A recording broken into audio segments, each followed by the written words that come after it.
Hello, I'm Chris Menard. In today's video, we're going to do a two-way lookup with Microsoft's awesome XLOOKUP function.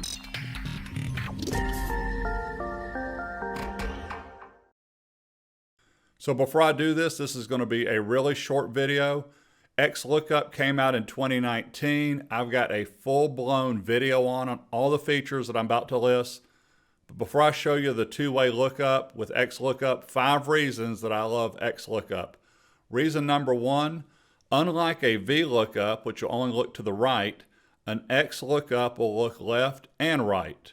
Reason number 2, an XLOOKUP can return results based on multiple criteria, which I'm about to demonstrate. Reason number 3 that I love in XLOOKUP, the default for XLOOKUP is exact match. Unlike a VLOOKUP, which is not an exact match, you have to make it.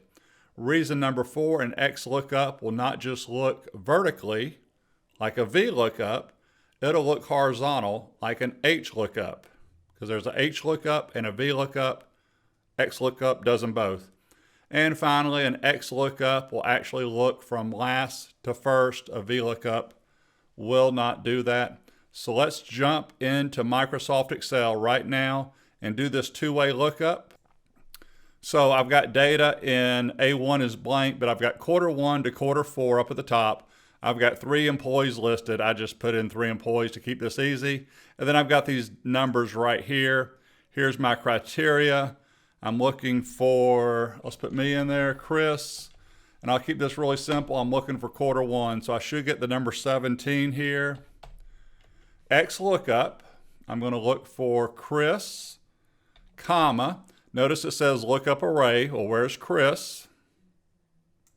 Right there, comma.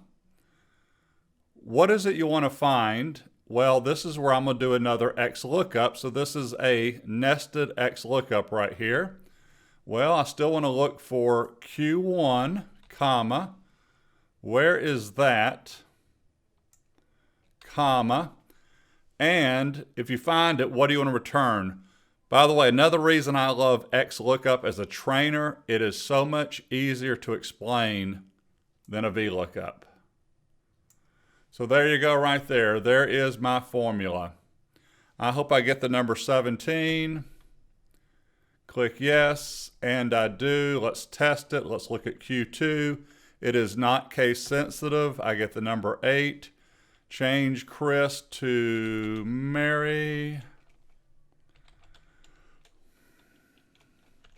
Helps if I can type. And I got 20. One last one. Let's change Mary to Q4. And I should get 20 again. How about Q3, 15. And finally, Owen is 10 for Q3. There you go. So there's your XLOOKUP looking two ways, which you could do with an index and match function. Again, I just find it easier with XLOOKUP. Let me know if you have any comments or questions. Feel free to subscribe. My full-blown XLOOKUP videos will be down below. Thank you for your time. Have a great day.